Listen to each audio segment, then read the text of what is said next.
યોગી બાપાને પૂછવામાં આવ્યું સત્પુરુષને વિશે નિર્ભાવ એટલે શું? સત્પુરુષને વિશે નિર્ભાવ એટલે શું? એટલે આપણે જેમ માનીએ છીએ એમ નથી, બીજી રીત નથી. સંતનું દિવ્યપણું એટલે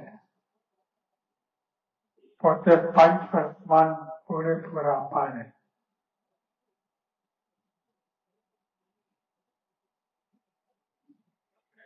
મેં મૌજીભાઈ અંબાની ઠરીને અત્તર ફૂલ ચડાવીને એમ નહીં, એ દિવ્યપણું નથી. પંચ વર્તમાન પૂરેપૂરા પાડે એ સંતને વિશે દિવ્યપણું. સંતને દિવ્યપણું એટલે પોતે પંચ વર્તમાન પૂરેપૂરા પાડે, ધર્મ નિયમ ચુસ્તપણે પાડે. જો આ છે બધું પોલમ ફૂલ નથી.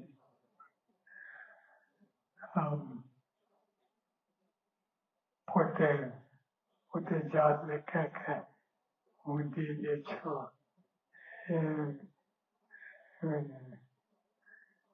એટલું બધું. એટલે સંતની પણ એટલે પોતે પંચવર્તમાન પૂરેપૂરા પાડે, ધર્મ નિયમ ચુસ્તપણે પાડે અને બીજાને પડાવે. પોતે પાડે તો બરાબર, બીજાને પડાવે એ મોટી વાત છે. પોતે પાડી શકે, બીજાને પડાવે એ કઠણ છે.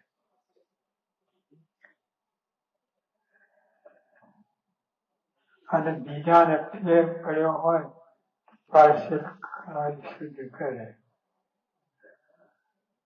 બીજાને બધી પોલ ચલાય, પોલ ના ચાલે.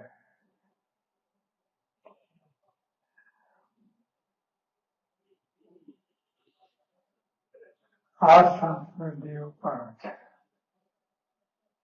સંસ્કૃતિ ઉપર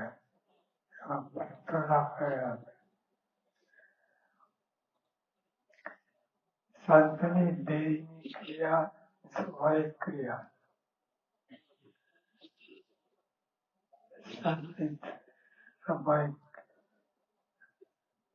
સંતની દેહની ક્રિયા સ્વાય ક્રિયા.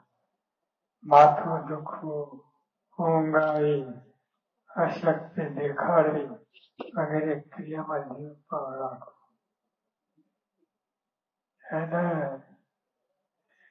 એને બધું આખું દિવ્ય છે. નખથી શીખા પણ બધું દિવ્ય છે. એને એ રીતે રાખવું.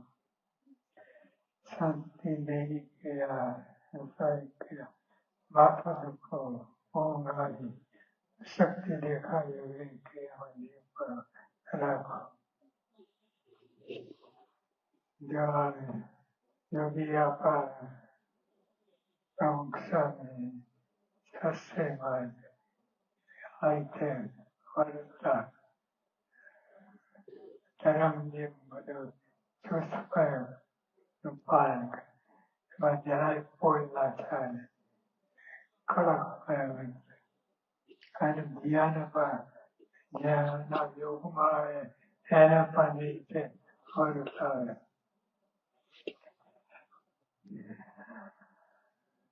તેને રોજ ભાવ થયો.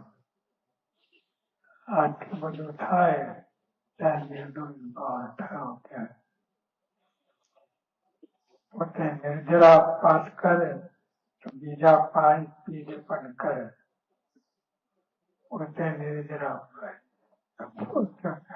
જરાય પોલ પોતાની વર્તનમાં જરાય પોલ ન ચાલે. એને પોતે નિર્જરા ઉપવાસ કરે તો બીજા પાણી પીને પણ કરે. એટલે ચડતી કળા, ચડતો રંગ. પોતે નિર્જરા ઉપવાસ કરે, બીજા પાણી પીને પણ કરે. એમ પોતાનો અણિશુદ્ધ વર્તું તે જીવ ભરો. પોતાને સંતને પોતે અણિશુદ્ધ પર વર્તું તે જીવ ભરો. એને આમાં કોઈ પત્ર ના કરે. બનાવતી હોય એમાં ન ચાલે. ખરેખર અણિશુદ્ધ વર્તું હોય તો એ જીવ ભરો. તમે જેમ રાજી થાવ તેમ કરવું છે. તે વચન પાળવા સારું યજ્ઞ પુરુષ દાસે આખી જોડ તરત લાવીને આપી દીધી. આમ સત્પુરુષને રાજી કરવા તેમણે બધું જ અર્પણ કરી દીધું. ત્યારે ભગતજી રાજી થઈ ગયા અને તેમના 2 હાથ માથે મૂક્યા. વિહારીલાલજી મહારાજને આ વાતની ખબર પડી એટલે તેમણે ભગતજીને બોલાવી ઠપકો આપતા કહ્યું, તમે સત્સંગનો વ્યવહાર સમજો નહીં. વિજ્ઞાનંદ સ્વામીનું મંડળ ચલાવનારને ચરણાવૃંદની જરૂર પડે ને ચરણાવૃંદ હોય તો જ સાધુ ભેગા રહે. આ સાંભળી ભગતજી આચાર્ય મહારાજને ખૂબ જ સ્વસ્થતાપૂર્વક કહ્યું, ચરણાવૃંદના પાળનાર શ્રીજી મહારાજને એને હું આપીશ, એટલે ઘણા સાધુ તેમની સાથે રહેશે. તમે તેની ફિકર કરશો નહીં. ભગતજીને વાત સાંભળી આચાર્ય મહારાજ શાંત થઈ ગયા. ભગતજીની બ્રહ્મ સ્થિતિ અને મહારાજના સ્વરૂપ સાથેની અખંડ સંલગ્નતાનો તેમને ખ્યાલ હતો. એટલે તેમને પ્રતીતિ થઈ કે જરૂર ભગતજી આ સાધુનો શ્રીજીના ધારક બનાવી દેશે. એટલે તેમણે ભગતજીને કહ્યું, ભલે, તમારો જેમ રાજીપો હોય તેમ કર્યું તે ઠીક કર્યું. ને આ પ્રમાણે યજ્ઞ પુરુષદાસજીએ ભગતજીનું વચન રાખ્યું અને રાજીપો લીધો.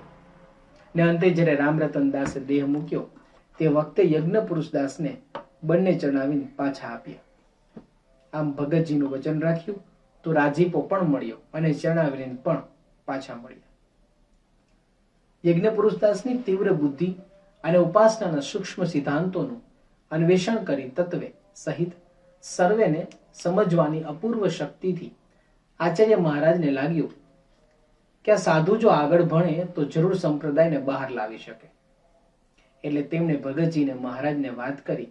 ત્યારે ભગતજીએ રાજી થઈ આચાર્ય મહારાજને કહ્યું, તમે એને શાસ્ત્ર વિદ્યા ભણાવો અને હું બ્રહ્મ વિદ્યા ભણાવું. પછી યજ્ઞ પુરુષદાસજીને બોલાવી સિદ્ધાંત કૌમુદી શરૂ કરાવવાની આજ્ઞા કરી. એટલે બીજે દિવસે સવારે ભગતજી મહારાજ તથા આચાર્ય મહારાજનું ચંદન પુષ્પાદિકથી પૂજન કરી તેમનો રાજીપો મેળવવા સારું યજ્ઞ પુરુષદાસજીએ ત્યાગાનંદ શાસ્ત્રી પાસે સિદ્ધાંત કૌમુદી ભણાવવાની શરૂઆત કરી. ભગતજી આ વખતે વરતાલ ઘણું રહ્યા અને કથા વાર્તાનું સૌને ઘણું સુખ આપ્યું. માગસર સુદ પૂનમ કરી ઘેર જવા વરતાલથી નીકળ્યા. યજ્ઞ પુરુષદાસ, મહાપુરુષદાસ, વિજ્ઞાનદાસ, કપિલ મુનિ, કેશવ પ્રસાદ પુરાણી વગેરે ઉગમણી બેઠક સુધી વડાવવા ગયા. ત્યાં બોરસડીના ઝાડ તળે ભગતજી બેઠા અને વડાવવા આવનાર સૌ સંતો ભગતજીને વીંટળાઈ બેઠા. એટલામાં નારના લાલાજી અને ઝવેરભાઈ દર્શન કરવા સારું આવ્યા. તેમના મનમાં સંકલ્પ હતો કે પ્રજા નથી, તેથી તો ભગતજી આશીર્વાદ આપે તો પ્રજા થાય. ભગતજી તેમનો સંકલ્પ જાણી તેમને બંનેને આશીર્વાદ આપ્યા. તમારો સંકલ્પ શ્રીજી મહારાજ અને સ્વામી 12 માસમાં પૂરો કરશે. આશીર્વાદથી લાલજીને 62 વર્ષે કસીભાઈ નામે દીકરો થયો અને ઝવેરભાઈને 50 વર્ષે ગોવર્ધન નામનો દીકરો થયો. ભગતજી પછી સૌને સાંત્વના આપી કથા વાર્તા કરી બોરી આવી પધારી અને ત્યાંથી ઘેર ગયા. ત્યાર પછી આચાર્ય મહારાજ તેમને ફરવાનો વારો ખંભાતનો હતો, તેથી ત્યાં પધાર્યા. ભણનારા સાધુ વિજ્ઞાનદાસજી, યજ્ઞ પુરુષદાસજી વગેરેને આચાર્ય મહારાજે બોલાવ્યા. એટલે યજ્ઞ પુરુષદાસ, વિજ્ઞાનદાસ બંને નારથી સાયલા ગયા. અત્રે આચાર્ય મહારાજ ભેગા થયા. અહીં સાથે ફરવાના યોગમાં વિજ્ઞાનદાસજીએ યજ્ઞ પુરુષદાસજીને મોટા પુરુષમાં જોડાવાની વાતો કરી. આથી ભગતજી પ્રત્યેની નિષ્ઠા તથા હેતમાં યજ્ઞ પુરુષદાસજીને વિશેષ શ્રદ્ધા થઈ ગઈ. વરતાલ પાછા ફરતા અહીં પણ કેટલાક મુદ્દાના જૂના વચનામૃતો વંચાવી આ સમજણ વિજ્ઞાનદાસજીએ પાકી કરાવી. વિજ્ઞાનદાસજીના ઉપદેશથી યજ્ઞ પુરુષદાસને ભણવામાં વૈરાગ્ય થયો અને વચનામૃતની વાતો અને ભજન સ્મરણનો વેગ લાગ્યો, જેથી કારક શુદ્ધિ અભ્યાસ કરી આગળ ભણવાનું બંધ કર્યું. શાસ્ત્ર અધ્યયન અને પઠનનો મુખ્ય ઉદ્દેશ તો ભગવાનના સ્વરૂપના નિશ્ચય માટેનો જ હોય છે. શાસ્ત્રકારોએ ભગવાનના સ્વરૂપના નિગૂઢ અને ભ્રામક શબ્દ છળથી જે જૂજ સ્વરૂપ નિરૂપણ શાસ્ત્રોમાં કર્યું હોય છે તેમાં દરેકની મતિ ભ્રમી જાય છે, પરંતુ તેના તે જ શબ્દો ભગવાનના એકાંતિક અને અનુભવી સત્પુરુષના પ્રસંગથી જ્યારે સમજાય છે ત્યારે જ ભગવાનનું જેવું છે એવું સ્વરૂપ પ્રત્યક્ષ મૂર્તિમાન નયન ગોચર વિચરતું ઓળખાય છે. આવું સબીજ જ્ઞાન અંતરમાં ઉતરે અને એ સ્વરૂપને વિશે આત્મબુદ્ધિ થાય તો જ આ મૂળ અજ્ઞાન છે જે દેહ દશા તેનો નાશ થાય.